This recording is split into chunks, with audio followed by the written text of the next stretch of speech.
নমস্কার বন্ধুরা, আজকে নিয়ে এসেছি খুবই সহজ আর সাধারণ একটা রেসিপি। মাত্র 10 মিনিটে এই রেসিপিটি বানিয়ে নিতে পারবেন আর খেতে দুর্দান্ত।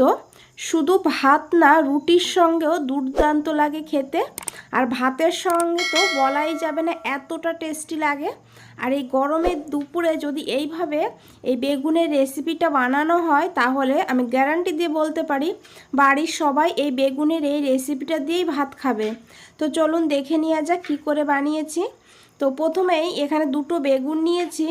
বেগুনটাকে এইভাবে কেটে নিতে হবে আর তারপরে বেগুনটাকে খুব ভালো করে ধুয়ে নিতে হবে। আর বন্ধুরা, ধুয়ে নেওয়ার পর এটাকে সাইডে রাখতে হবে। আর এদিকে একটা কড়াইতে দিয়েছি জল। জলটা দেখুন গরম হতে শুরু করে দিয়েছে। যখন এইভাবে জলটা গরম হতে শুরু করবে, তখন এখানে বেগুনগুলো দিয়ে দিতে হবে। আর বেগুনগুলো দেওয়ার পর দিয়েছি দুটো টমেটো। তো টমেটো দুটো দেওয়ার পর এইভাবে ঢাকা দিয়ে 2 মিনিট মিডিয়াম ফ্লেমে এটাকে ভাপিয়ে নিয়েছি।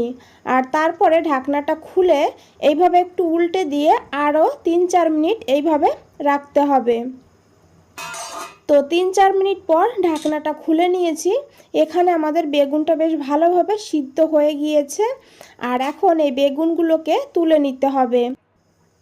আর এখানে দেখুন টমেটোগুলো কত সুন্দর সিদ্ধ হয়েছে।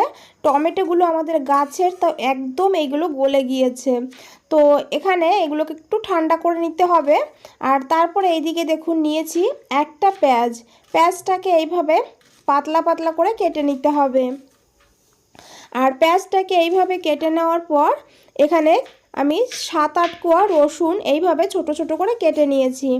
আর এখানে কাঁচা লঙ্কা এইভাবে ছোট ছোট করে কেটে নিতে হবে। বন্ধুরা, কাঁচা লঙ্কার পরিমাণটা আপনারা বাড়িয়ে কমিয়ে নিতে পারেন। এখানে আমি 2টো লঙ্কা নিয়েছি। তো এইভাবে একটা লম্বা করে কেটে নিয়েছি আর একটা গোল গোল করে কেটে নিয়েছি। আর এদিকে দেখুন টমেটো আর বেগুনটা হালকা ঠান্ডা হয়েছে। তো খুব একদম ঠান্ডা করা যাবে না, হালকা করে ঠান্ডা করে নিতে হবে। আর তারপরে এই খোসাগুলো তুলে বাদ দিতে হবে। এইভাবে টানলেই খোসাটা খুব সহজে দেখুন উঠে আসবে। আর এইভাবে খোসাটাকে তুলে নেওয়ার পর একটা ম্যাশার নিতে হবে। ম্যাশার দিয়ে এইভাবে ম্যাশ করতে হবে। আপনারা কিন্তু এখানে চাইলে ঠান্ডা হয়ে যাওয়ার পরে হাত দিয়েও মেখে নিতে পারেন। আর তা না হলে বাটি বা গ্লাসের পেছন দিয়েও কিন্তু এইভাবে ম্যাশ করতে পারেন। তো দেখুন বন্ধুরা, এইভাবে বেগুনটাকে খুব ভালো করে ম্যাশ করে নিতে হবে। বন্ধুরা, রেসিপিটা যদি ভালো লেগে থাকে একটুও একটা লাইক দিয়ে দেবেন আর শেয়ার করে দেবেন। আর দেখুন এইদিকে একটা কড়াইতে দিয়েছি 2 চামচ সর্ষের তেল। আর এই রান্নাটা বন্ধুরা সর্ষের তেলেই করবেন, তাহলে টেস্টটা বেশি ভালো হবে। আর সর্ষের তেলটা গরম হয়ে গেলে দিয়ে দিতে হবে ছোট করে কেটে রাখা কাঁচা লঙ্কা। তো এইভাবে তেলের উপরে কাঁচা লঙ্কা দিলে তাহলে কিন্তু এর টেস্টটা খুবই ভালো আসবে। আর তারপরে দিয়েছি এখানে 1/2 চামচ গোটা জিরা, একটু ভেজে নিতে হবে। তারপরে দিতে হবে রসুন কুচি। রসুনটাকে দিয়েও এইভাবে হালকা করে একটু ভেজে নিতে হবে। আর তারপরে বন্ধুরা এখানে দিয়ে দিতে হবে পেঁয়াজ কুচি।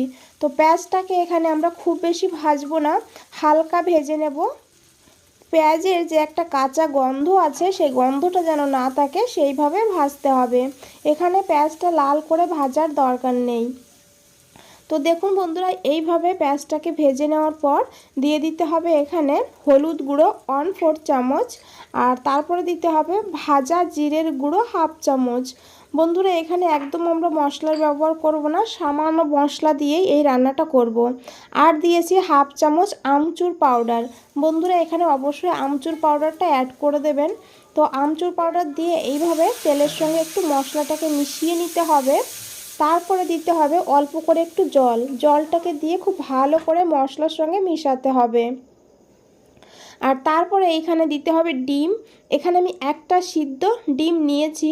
তো ডিমটাকে এইভাবে গ্রেট করে দিতে হবে। বন্ধুরা, এইভাবে একবার এই ডিম বেগুনের রেসিপিটা রান্না করে দেখুন, দুর্দান্ত লাগে খেতে। আর কেউ বুঝতেও পারবে না এটা ডিম বেগুন, এতটা টেস্টি হয় খেতে। তো দেখুন ডিমটাকে দিয়ে দেওয়ার পর খুব ভালো করে মশলার সঙ্গে একটু কষিয়ে নিতে হবে ডিমটাকে। বন্ধুরা, রেসিপিটা ভালো লাগলে অবশ্যই একটা লাইক দিয়ে দেবেন। নতুন বন্ধুদের বলছি, চ্যানেলটা এখনও সাবস্ক্রাইব করে না রাখলে চ্যানেলটা সাবস্ক্রাইব করে পাশে থাকুন আর আমাকে এগিয়ে যেতে সাহায্য করুন। তো এখানে ডিমটা দেওয়ার পর প্রায় 1 মিনিট মতন ভেজে নিয়েছিলাম মশলার সঙ্গে।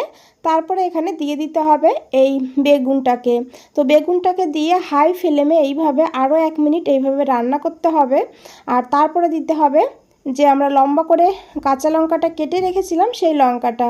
তো লঙ্কাটাকে দিয়ে খুব ভালো করে মিশিয়ে নিতে হবে। আর এখানে আমি আবারও বলছি, লঙ্কার পরিমাণটা আপনারা বাড়িয়েও দিতে পারেন। আর এদিকে 1 মিনিট মতন রান্না করার পর আমি এখানে ঢাকা দিয়ে লো ফ্লেমে 5 মিনিট রেখে দিয়েছিলাম। 5 মিনিট পর ঢাকনাটা খুলে নিয়েছি, আমাদের রান্নাটা প্রায় হয়ে গিয়েছে। তো খুব ভালো করে একটু মিশিয়ে নিতে হবে। আর তারপরে দিতে হবে একটু ধনেপাতা কুচি। আর তারপরে দিয়ে দিতে হবে 1 চামচ সর্ষের তেল। তেলটা এখানে অবশ্যই দেবেন লাস্টে। আর তেলটা দিয়ে খুব ভালো করে মিশাতে হবে। বন্ধুরা এইভাবে রান্না করে দেখুন, গরম ভাত বা রুটির সঙ্গে দুর্দান্ত লাগে খেতে। তো বন্ধুরা আজ তাহলে এই পর্যন্তই, ফিরে আসছি নতুন কোনো রেসিপি নিয়ে। ভালো থাকবেন, সুস্থ থাকবেন, ধন্যবাদ।